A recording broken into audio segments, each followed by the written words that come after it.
सो problem number 5.9. Okay, so इस question में क्या बोलते हैं, बहुत ही इजी सा इंटरेस्टिंग सा क्वेश्चन है.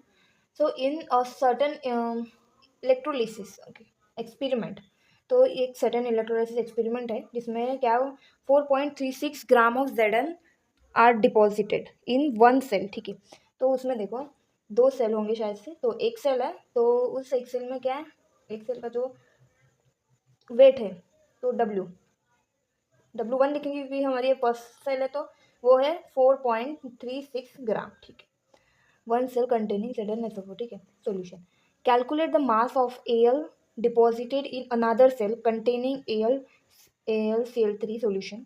ओके, मतलब अभी क्या देखो क्वेश्चन में क्या बोल रहे हैं कि जो एक सेल है, ओके, उसमें जो मतलब एक सेल है जिसका मतलब ZnSO4. ओके, जो उसमें Zn की जो वेट है वो कितना है, वो कितना दिया हमें मास उसका 4.36 ग्राम. अभी क्या बोल रहे हैं कि जो अनदर सेल है वो है AlC, मतलब जो अनदर सेल है उसका जो सॉल्यूशन है AlCl3, उसमें का जो Al है उसका मास फाइंड करो. अभी जैसे कि देखो जो ZnSO4 है, ओके, इसका सॉल्यूशन है ZnSO4 सॉल्यूशन, उसमें क्या जो Zn है उसका हमें क्या गिवन है, वेट गिवन है, Zn का वेट गिवन है. ओके, तो वैसे ही क्या बोल रहे हैं कि AlCl3 ये सॉल्यूशन है, उसमें का जो Al है उसका हमें जो वेट है वो फाइंड करो बोल रहे हैं. ठीक है, तो और हमें और क्या गिवन दिया है, containing A series with ZnSO4. Okay, तो ये दोनों सीरीज में मतलब जो ये दोनों भी जो सेल्स है वो सीरीज में कनेक्टेड है. ठीक है, तो और क्या बोल रहे हैं, molar mass of Zn and AlR, ये Zn का और ये Al का मोलार मास भी गिवन है.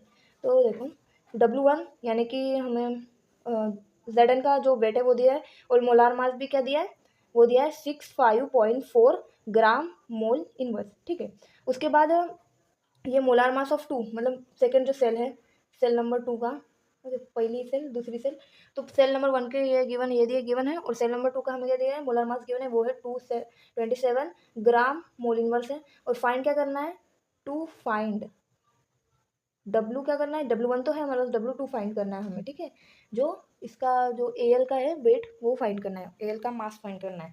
ठीक है, तो अभी मुझे बताओ, हमारे पास फॉर्मूला तो है, क्या फॉर्मूला है, W1 इज इक्वल अभी, और ये दोनों सीरीज में कनेक्ट है इसलिए हमारे पास फॉर्मूला है उनका, उसका W1 अपॉन क्या है, मोल रेशो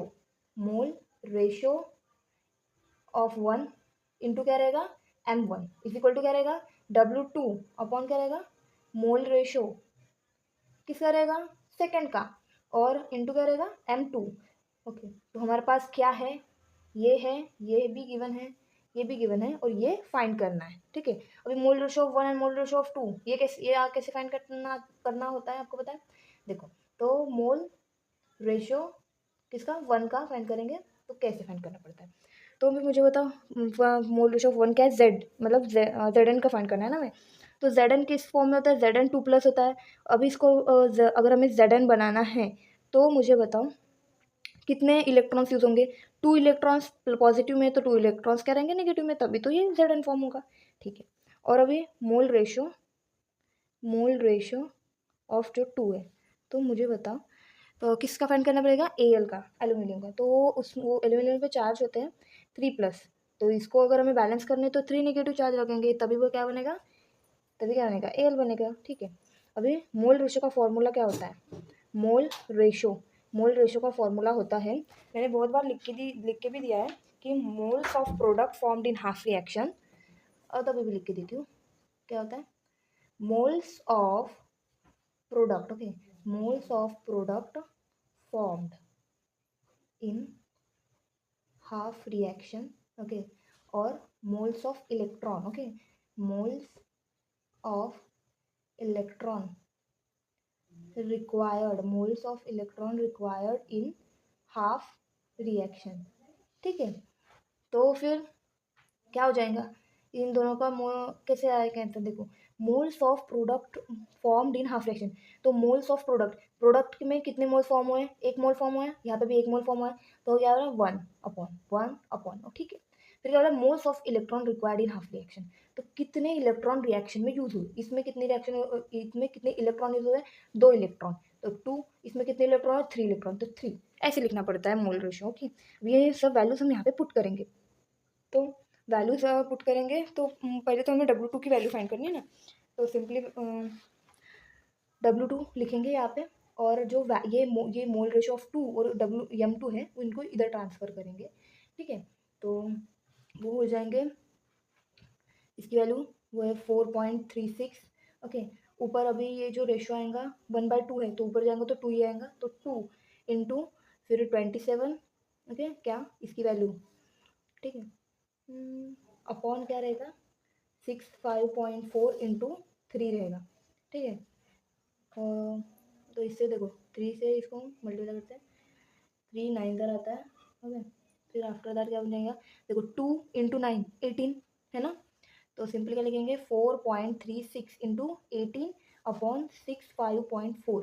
अभी इनको कैसे इनका आंसर सिंपली कैसे निकालेंगे, तो देखो क्या करना होता है, लॉग लॉग इन दोनों के लॉग, और इन दोनों में रिलेशन क्या, मल्टीप्लिकेशन, तो इनके लॉग का एडिशन करो और फिर जो आंसर आएगा उसको माइनस करो इसके लॉग के साथ।